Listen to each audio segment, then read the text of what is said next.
You are the byproduct of your ability to stay or remain disciplined. Think about that for a second. You are the byproduct of your ability to stay or remain disciplined. Literally the other day I was on a trip, and it was a 6 hour car journey. It's very long. I was just sitting in the back, and I actually forgot my earphones. So I didn't have anything apart from just looking outside the window and maybe sleeping a little bit. And because I had like 6 hours to really just kill, literally not doing anything, just sat there with me and my thoughts.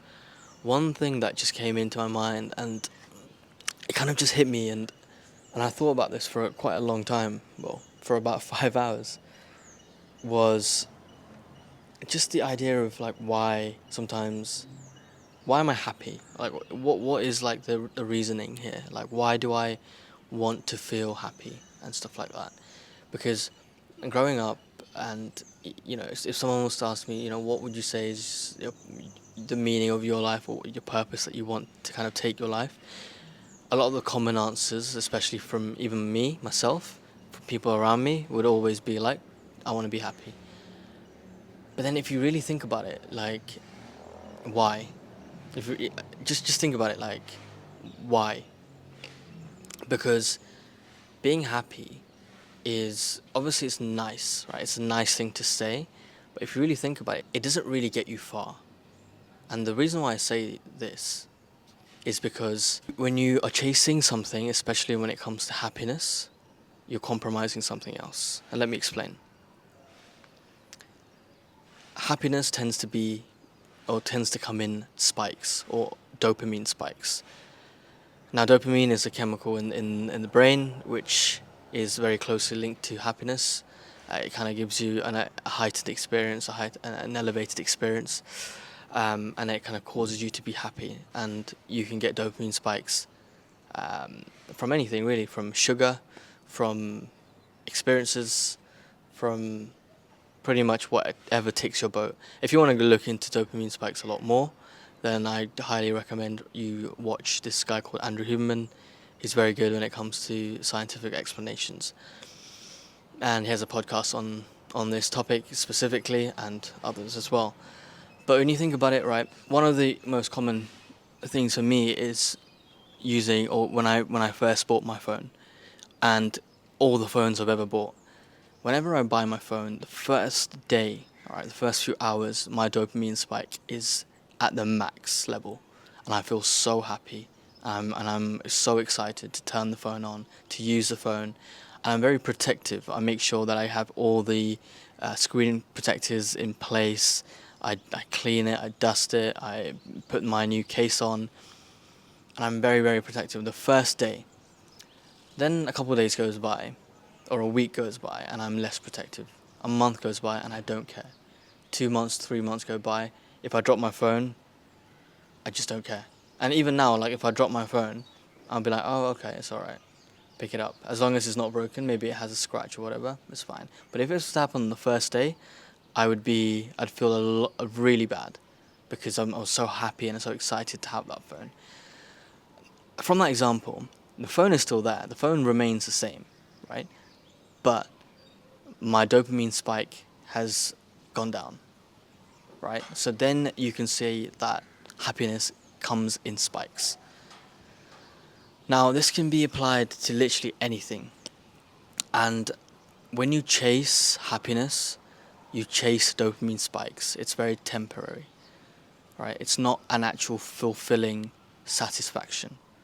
And because it's temporary, you're going through one form of dopamine to the other, and that's what your life is going through. That's what the year is going through. You're just chasing these spikes, and the spikes can come from anywhere. It can come from getting a new phone. It can come from a promotion. It can come from sugar. It can come from um, anything, right? But the point is, if you live life chasing these dopamine spikes, then you're not really making real progress. Now, the counter to that is what I was thinking is, if you actually seek discomfort and you delay the gratification process, and you chase things that are hard and that are not dopamine enriched, like instantly, instant dopamine. Now, for example, let's say you want to get a six pack. You can't get a six pack in a day. You have to go through training, you have to go through diet, you have to go through a lot of hard work and effort. But I believe that when you do get that six pack, the fulfillment and the satisfaction that you feel is so much higher than you going into the Apple shop and buying an iPhone, or you getting something that is instantly gratifying.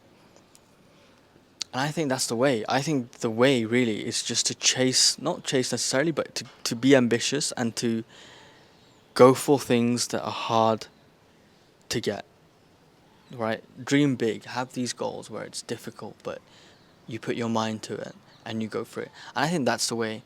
And that's now the way that I wanted to kind of live in terms of my mindset. I want to go for things that are difficult, that are not easy, that will require a lot of upfront hard work, but in the end that I know once that's been achieved, it will bring me a lot of core joy. And I think happiness, or the dopamine happiness, whatever, is just a byproduct. Now, in the beginning of the video, I said you are the byproduct of your ability to stay disciplined. And I think that's completely true, because if you are someone that is not able to stay disciplined in your journey, or you're not, discipline for you isn't a big thing, you're bound to fail, right? Because you can't go long.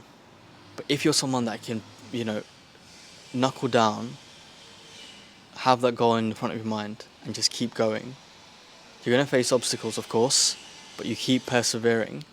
I think that person that you're becoming is aka the higher version of yourself. I don't really want to take the video into that kind of realm, but what I wanted to say is that the key points are not to chase dopamine, not to chase instant gratification, but instead to be on a path of being disciplined onto greater things that you can achieve. Good luck.